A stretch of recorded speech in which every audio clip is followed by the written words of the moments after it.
One day, when I was a reporter at CBS, they sent me out to Bell, Oklahoma to do a story on a water project. And I was interviewing Ross Swimmer. And after the interview, I said, well, Chief, my family has always had a connection to the Cherokees. Would you look in your roll book and see if you can find my family?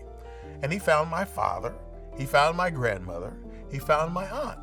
And he said they're on the freedmen rolls. We said, what are freedmen? He said they're the former slaves. So that got me interested in finding out more.